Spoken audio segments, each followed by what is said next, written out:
Nagaa fi jaalallee Waaqayyoo bakka isin jirtanitti isiniif haa ta'u. Akkam jirtu kabajamtoota daawwattoota keenya. Kun qophii addaa imala duukaa bu'ummaa marsaa 25ffaa waldaan duukaa bu'ootaa isiniif qopheesse. Imala keenya gara mana kiristaanaa Tulluu Abaaboo Jawwee Maariyaamitti taasisaa jirudha. Maarree nutis sagantaa kana sababeeffachuudhaan qophii addaa isiniif qopheessinee waan jirruuf imala keenya jalqabaan garumaatti akka nu daawwattan maqaa Waaqayyootiin isin affeera. Maarree kun kan daawwachaa jirtan TV Sagalee Dhugaa Waldaa Duukaa Bu'ootaati. TV'n Sagalee Dhugaa Waldaa Duukaa Bu'ootaa tajaajila dhugaa mana kiristaanaatiif kan hundaa'e sagantaalee hafuuraa barsiisoo ta'an qopheessee isin biraan gahaa ture. Ammas guyyaa irraa kana qophii addaa keenya kana haala addaatiin kan isin biraan geenyu ta'a waan ta'eef hanga dhumaatti nu daawwadhaa.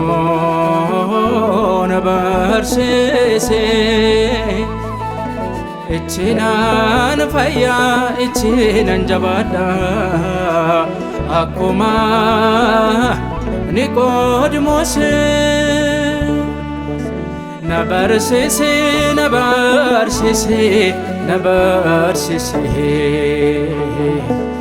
Waaqa koo na barsiise na barsiise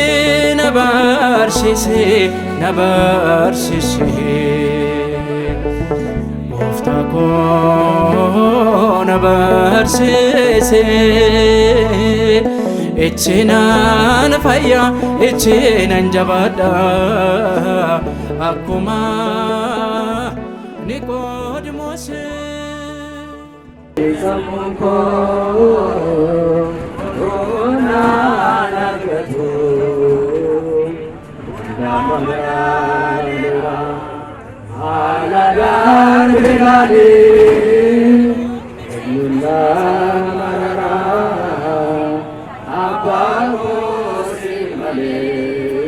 Kabajamtoota daawwattoota keenya amma immoo imala keenya akkuma itti fufnetti jira.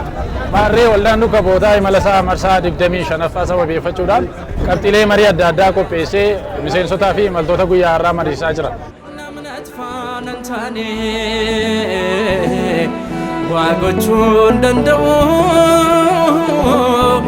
ati ibsaa jireenya galanni si haa gamu. Na barsiise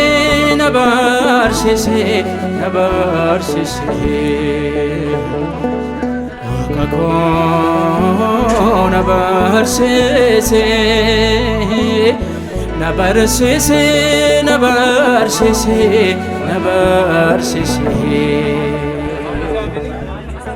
Marii kana gaafa adeemsisnu akkasumaan osoo hin taane kiristaanonni yoo walitti dhufanii yoo kadhatan yoo walii wajjin mari'atanii bu'aan mana kiristaanaadhaaf argamu bal'aadha jedhamee waan amanameef akkaataa isaa garuu danda'u waa'ee amantii isaatii barachuun isaa dirqamadha. Isa kana irratti waldaan duukaa bu'ootaa bakka garaa jira Oromiyaa bakka hundumaa ga'eera jennee ibsuu qofaan kan irratti xiyyeeffannu waldaan duukaa bu'ootaa rakkoo garaagaraa keessa darbee wanta guddaa irra ga'eera. Iddoo garaagaraatti rakkoo adda addaa fureera. Ammas wanti irratti hojjetamuu qabu rakkoon afaanii keessumaa baadiyyaa Oromiyaa bakka amma garaagaraa jiranitti nuti baay'ee isaan lafi sagaleen itti mana kiristaanaa hin dhagaame tasuma awwaalamee lafa itti jira jechuudha. Nun iddoo kana waan jiruuf yookaan immoo walitti waan qabamneef mana kiristaanaa isee beeknu duwwaa yookaan immoo bakka beeknu duwwaadha haasa'uu dandeenya. Mana kiristaanaa tasuma yookaan immoo utuu uummatas qabu uummati baay'een isaa utuu afaan isaa utuu amantii isaa jaallatu sababii afaan tajaajila dhabeef amantii isaa baay'een isaa kan hojjetame bakka garaagaraa bakka hedduu kaasudha. Garuu immoo amma akkas iddoo kana teenyee akkasitti ta'ee mana kiristaanaa cufamee akkana jechuun duwwaa hin taane maal haa goonu maal haa furru gaafuma imala dhufu yookaan immoo gaafa wal arginu duwwaa akkas akkana ta'e jennee rakkoo mana kiristaanaa duwwaa kaasnee dhiisuu duwwaa hin taane maal haa goonu. Yoo xinnaate waggaa lama keessatti mana kiristaanaa cufaman callisnee maqilleessa irra haasofnee dhiisuu qofaa utuu hin taane irratti xiyyeeffatame maal haa godhamu akkamittiin tajaajilli baadiyyaa haa ga'u akkamittiin manni kiristaanaa cufamte sun haa banamu irra dabalee immoo manni kiristaanaa yookaan baadiyyaas hin taane baadiyyaa gadi fagoos hin taane magaalaas hin taane gidduutti rarra'ee uummati baay'een kan saamamaa jiru. Amma fakkeenyaaf godina Shawaa Kaabaa magaalaa Baqii naannoo Daraaraa Kidaanii birattidha. Kan inni jiru magaalaa guddaa jala yookaan asiichi siqee baadiyyaa keessa seenu yookaan immoo magaalaa jalatti gidduutti rarra'ee hafe uummati naannoo sana jiru uummata Ortodoksiidha. Garuu maquma isaaniitu Ortodoksiidha malee inni kaan shaarbii uffatee kan dhufu. Gaafa dhufan immoo waan hundi kan biraa illee haafu isee akkasatti jedhan isanillee kan hin beekne jira. Akkuma nama ollaadhaan buna waamame akka mana kiristaanaa seenitti kan seenan isa dhuguma guyyaa gaafan sana argeenyummaan koo kuseen bo'e. Maaliif Ortodoksii ta'uuma isaanii yookaan masqaliin morma isaanii irra jirudha malee yookaan immoo bakkuma awwaalaatiin dhufu malee maalummaa amantii isaanii beekan. Maalummaa amantii isaanii kun immoo barsiisuu hubachiisuu danda'utu irra jira. Kanaaf iyyuu waaqeffataadhaanis amantoota kiristaanaadhaanis uummati keenya manni kiristaanaa keenya baay'ee dhiibama. Uummati baay'ee saamama. Amantii jaallatu kana dhabaa waan jiruuf isa kanarratti mari'annee maal haa goonu maal haa furu akkamitti mana kiristaanaa keenya haa barsiisuu qofaas immoo amma innumti jiru manumti kiristaanaa waa'ee cifamuusaa dhugaa miti. Waa'ee tajaajila dhabuusaa qofaa miti. Innumti jiru mataan isaa yoo rakkinni adda addaa dhiibbaan adda addaa kan irra gahaa jiru baay'ee isaatu jira. Hamma inni cifamutti yookaan immoo hamma uummatichi keessaa bahutti yookaan amma lubii amma ajjeesamutti keenya ilaalu. Innumti baay'een isa namni baay'een keenya naxalaa adii tuffatee namni uummati baay'een isaa achi keessaa bahee deebisaa uffata kan ilaalu. Garuu keessi mana sanaa maal fakkaata? Uummati sun nama beekaa waa'ee amantii isaanii kana miidhamaa hin jiru. Lubni miidhamaa hin jiru. Daaqoniin miidhamaa hin jiru. Faarfattoonni miidhamaa jiranii hanga lubbuun dhufutti ga'an jiranii jennee isa kanarratti xiyyeeffachuutu jira. Amma danda'ame immoo baadiyyaarra warra jiran sana warri magaalaa jiran haala danda'amaa ta'een waggaa masile yoo xinnaatti si'a lama uummati baadiyyaa jiran waa'ee amantii isaanii maal akka ta'e hubachiisuun hamma danda'ame dirqama keenya haa baanu. Amantoonni nu jalaa fudhatamaniiru jennu kun hundi isaa akka nuuf deebi'uu fi amantoonni keenya sirriitti waa'ee mana isaa beekee akka inni jiraatu gochuun gahee hunda keenyaati jechaadha.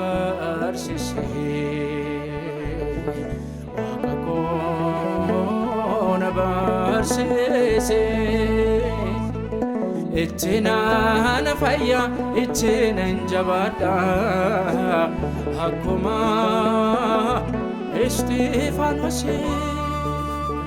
na barsiise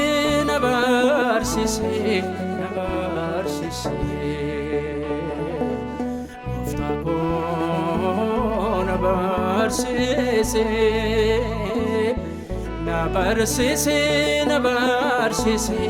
Tole kabajamtoota daawwattoota keenya imalli keenya akkuma itti fufee jira. Ammas imala keenya gara mana kiristaanaa magaalaa Shaggar kutaa magaalaa Galaan Guddaa bakka addaa mana kiristaanaa Tulluu Abaaboo Jawwee Maariyaamitti deemsisa gochaa jirru itti fufnee jirra.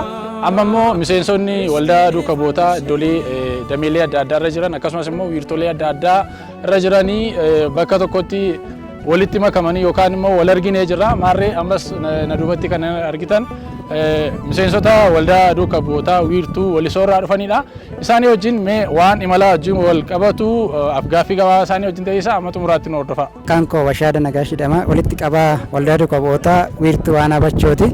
Imalli anaaf bakka tokkummaa keenya ittiin ibsuu fi akkasumas yaadota adda addaa kallattii duraan ittiin ibsachuu hin dandeenye amma karaa tokkotti dhufnee waldaa keenya waldaa jalqabaa kan ta'e waldaa muummee wajjin wal arginee kan itti tokkummaa keenya fi rakkinoota keenya itti ibsannu jechuudha.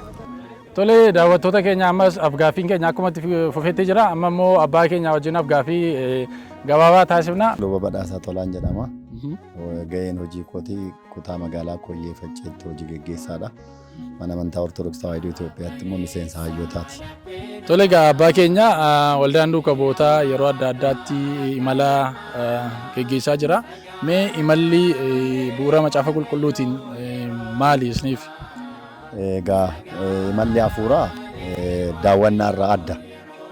Daawwannaani namuma kamiin iyyuu kan geggeeffamudha. Imalli hafuuraa garuu waldaawwan hafuuraa yookaan immoo mana kiristiyaanaa keessatti namni walitti gurmaa'uudhaan gara iddoo tokkootti adeeme imala kan inni taasisudha. Imala kanarraa immoo gaafa imala taasisu eebba bakka sanaa kan itti argatu sagalee waaqayyoo ittiin waliin barachaa kan adeemu akkasumas immoo seenaa bakka tokkodhaa qoratee dhalootaaf kan itti dabarsu waanta ta'eef imalli hafuuraadhaaf daawwannaan garaagara. Mee imala duukaa bu'ummaa kana marsaa meeqaffaa hirmaachaa jirtu sin? Yeroo garaagaraatti waldaan duukaa bu'ootaa imala inni qopheessu nan hirmaadha. Egaa baay'ina hojiidhaan yeroo tokko tokko immoo keessatti argamuu dhabuun ni jira. Har'a immoo akka carraa ta'ee Waaqayyo naa iyyamee imala kanarratti argamuudhaaf danda'eera. Egaa waldaan kun imala adda addaa ni qopheessa. Imala waldooleen adda addaa qopheessan irraa kan adda isa taasisu ijoolleen afaan dhaloota isaanii afaan Oromoo dubbatan imala hafuuraa biyya tokko gara biyya tokkootti afaan ittiin walii galuu danda'an afaan dhaloota isaaniidhaan kan keessatti geggeeffamu waanta ta'eef waldaa isa kaan irraati waldaa imaloota adda addaa geggeessan irraa kan adda isa godhu afaan dhaloota isaatiin namoonni kun akka inni waliin mari'achaa ittiin adeemu kun isa adda godha. Inni lammaffaan immoo imala waldaa duukaa bu'ootaa kan adda isa taasisu namoonni tokko tokko imala hafuuraa gaafa taasisan xiyyeeffannaan isaanii gara iddoo biraatti gara mana kiristiyaanaa Oromiyaa kana keessatti iddoowwan seenaa adda addaa qaban iddoowwan eebba namaa kennisiisuu danda'an irratti kan hojjetan waldoonni imalaa baay'een hin jiran waan ta'eef kan adda isa taasisu kana jechuunis ni danda'ama. Tole gaamee bu'aan yookaan immoo faayidaan imalaa karaa hawaasummaas haa ta'u karaa foonii karaa lubbuu qabu maal jettee yaadda? Faayidaan imalummaa karaa fooniitiin gaafa yaadnu tokkoffaa qaamonni kanaan dura wal arguu hin dandeenye fageenya irraa kan ka'e kan itti wal arginee wal barruu fi maalummaa tajaajilaallee kan itti wal gaafannudha jechuudha. Inni lammaffaan immoo dhimma lubbuutiif gaaf jennu lubbuu keenyaaf baay'ee barbaachisaa kan ta'e keessattuu sooma fayyisaa gooftaa keenya Yesuus Kiristoos wal qabate waqtii kana waqtii itti walitti dhufnee kadhannaa gamtaan kadhannaa goon barumsa itti waliin barannuu fi akkasumas tokkummaadhaan gara fuulduraatti manneen amantaa keenya baadiyyaa magaalaa osoo hin jenne hir'ina manneen amantaa qabdu kan ittiin wal qorannee wal gaafannee ittiin gara fuulduraatti furmaata ittiin keenya deeggaara.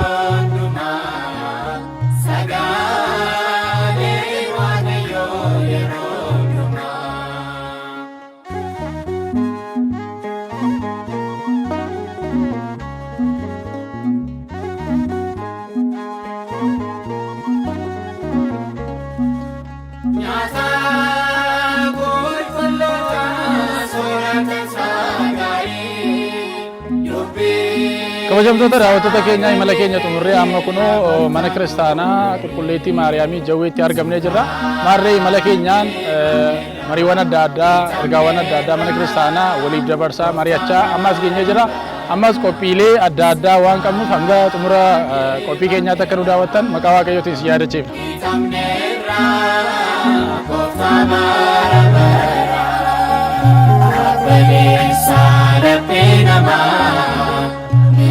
Awada kadama sagale wagayo yeronduma sagale wagayo yeronduma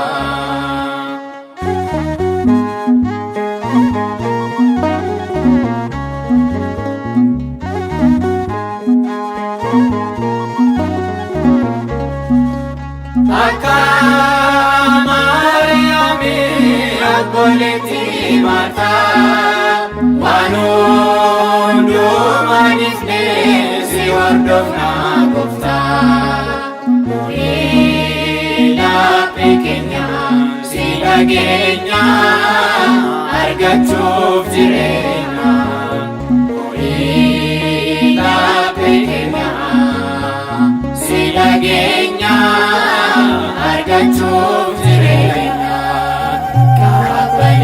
Sana penama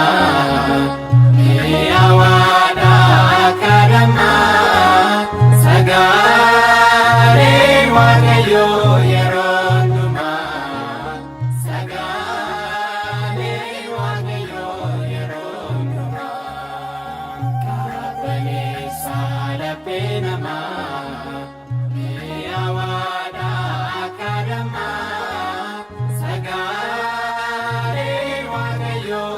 Angkoo duulee tasammaan jedhama. Imalli bu'uura macaafa qulqulluutiin mana kiristaanaa keessatti gaggeessinu maali isiniif?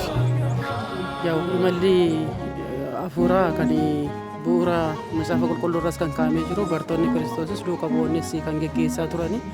Kun immoo achumarraa fudhannee mana amantaa keenya kan isheen gaggeessituu fi waldaan duukaa bu'ootas amma kana ka'umsa godhatee kan inni gaggeessaa jiru jechuudha. Mee imalli hariiroo hawaasummaa keessatti akkasumas immoo jireenya hafuuraa cimsuu keessatti bu'aa qaba jettanii yaaddu? Bu'aa guddaa inni qabu maalinni jireenya hawaasaa keessattis walitti dhufeenya hawaasaa keessa jiru cimsuudhaaf bu'aa guddaa qaba jedheen yaada. Barumsa hafuuraa cimsuufis immoo wanna wangeelaa irratti barate namni qabatamaadhaan lafarratti argisiisuudhaan mana amantaa cimsuudhaaf iddoo guddaa qaba jedheetiin amana. Barattoota mana amantaa keessa jiranis cimsuudhaaf mana amantaallee jajjabeessuudhaaf bu'aa guddaa qaba jedheen amana. Kanko Daakon Rabbumaa Xuruuraa jedhama. Walitti qabaa Wiirtuu Shawaa Kibba Lixaati. Imalli isiniif maali? Akkamittiin ibsitu? Imala jechuun yeroo imala keessatti namni bakkaa bakkatti waliin tokko ta'ee iddoo adda addaatti walitti dhufee tokkummaadhaan bakka tokko deemanii kan waliin tajaajilan yoo ta'u, sana keessatti immoo namoota bakka seenaa qabeessa hin beeknes barsiisuudha. Barumsa addaas kennuudha. Namoota bakka deeman sanatti immoo amantoota adda addaa jajjabeessuudha. Barnoota addaa kennuudha. Kanaaf imalli kana fakkaata. Yeroo meeqaan imala duukaa bu'ummaa kanarratti hirmaattanii bu'aa akkamii immoo irraa argattan akka dhuunfaa keessanitti? Imala kan waliin marsaa 2 qofaan hirmaadhe akka carraa ta'e imala waliigalaa hin hirmaanne garuu akka wiirtuu keenyatti immoo imala 38ffaadha guyyaa irraa kana kan waliin hirmaanne wiirtuulee hunda wajjin yeroo lammaffaa hirmaachuu kiyya. Imalli waldaan gara fuula duraatti qopheessu kanaan olitti cimee tokkummaadhaan jaalalaan kanaan olitti cimsee barumsa gahaa fi hawaasaaf barnoota gahaa fakkeenyummaa gahaa kennee kanaan olitti akka itti fufu yoo danda'ame immoo waggaa keessatti al tokko qofa yoo ta'u al lamayyuu ta'ee wiirtuuleen hunduyyuu dameeleen hunduyyuu hirmaatanii kan waliin deeman yoo ta'e adeemsa kana keessatti wiirtuulee fi dameeleenis wiirtuun godinaa fi wiirtuu muummees carraa waliin tajaajiluu fi wal baruu qabu waan ta'eef miseensaafis jajjabina guddaa ta'a waan ta'eef kanaan olitti yoo itti fufe baay'ee gaariidha. Daanyaachoo Shibbiruun jedhama. Miseensa waldaa duukaa bu'aati. Imalli duukaa bu'ummaa waan hedduu of keessaa qaba. Akka ani hubadhutti namni tokko akkaataa seera wangeelaatiin jiraachuu yoo barbaade imala duukaa bu'ummaati kan inni imaluu qabu. Imala duukaa bu'ummaa keessaa gooftaatu jira. Imala duukaa bu'ummaa keessaa waaqayyotu jira. Mana qulqullummaatu jira. Sagalee waaqayyootu jira. Sooma, sagada waan hunda waan of keessaa qabuu fi imala jechuun walumaa galatti jireenya kiristaanummaa jechuudha. Kankoo Diyaaqoon Dabaloo Qajeelaan jedhama. Kan inni irraa dhufe waldaa duukaa bu'ootaa wiirtuu Buraayyuu irraati. Imala duukaa bu'ummaa jechuun egaa kan laafe kan ittiin jabaatu waan arguu barbaadu namni tokko keessattuu baay'ina namootaas ta'u barumsa garaagaraa ta'u ittiin argachuutiif kan inni hawwu argachuu akka danda'utti manni amantaa keenya kan isheen barsiistuudha. Sanuma irratti hundaa'uutiin egaa guyyaa irraa jaalala waaqayyoo ta'e kunoo bifa gaariitiin imala keenya jalqabuu irratti gaggeeffama keenya gara walakkeessaatti jirra. Egaa imala gaafa kaasnu imala bira heebba yaadachuun gaariidha. Heebbaaf jechuudha gaafa deemamu normaalii kan namni callisee deemutu hin taane eebba argachuu fi dadhabbii hirmaatteetu eebbammoo fudhattaa jedhama. Gama hawaasummaatiin gaafa laallu amma namoonni gaafa walitti dhufanii kutaalee garaagaraatii kan isaan gara kanatti dhufanii gaafa dhufan egaa namoota haaraa maqaa haaraatu walitti dhufaa garuu maqaa tokkoon yookaan walitti qabama tokkootiin kan itti dhufu gaafa walitti dhufu wal baruun jira. Kanaaf walitti dhufeenya hawaasummaa keessatti baay'ee murteessaadha. Inni kan biraan immoo amma imalarraa wantoonni akka salphaatti dubbatamuu hin qabne jabina hafuuraatiif baay'ee murteessaadha jechuudha. Mala gaafa kaasnu jabina hafuuraatiif baay'ee murteessaadha. Isa kaleessa dhufte irraa gaafa dhuftu namoonni akkana baay'atanii waaqayyoon gaafa waaqessanii gaafa argitu keessi kee deebi'ee si haaraa jechuudha. Kanaaf hafuurattis baay'ee nama jabeessa. Jabina hafuuraatiif barbaachisaadha jechuudha. Bitikoo Gaaddisaa jedhama. Lallabaa Wangeelaa mana Kiristaanaa Tulluu Abaaboo Qulqulleettii Maariyaamii Jawweeti.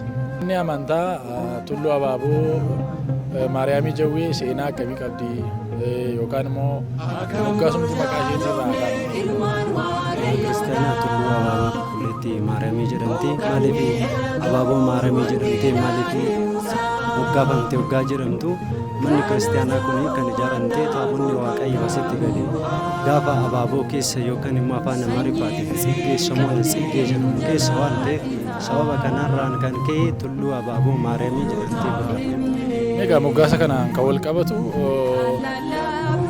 Dirree abaaboo maaramii jawwee jedhama. Jawwee immoo namoonni waan baay'ee ilaalle moggaas maqaa jawwee jedhu kun maalirraa dhufe? Egaa maaliif jawwee jedhame jennee yoggaa ilaallu manni naannoon kun jawwee jedhamee moggaafame jawwee wanti jedhamee moggaafameef maal inni duumessa keessa gaafa roobni roobu duumessa keessa jawween guddaan gaafa samiidha akkas gadi bu'u namoonni ilaalanii jawween sun maalidha maalinni kan gadi bu'u jedhanii gaafa ilaalan sababa sanirraan kan ka'e jawwee jedhanii maqaan Tajaajilli mana kiristaanaa kanaa maal fakkaata?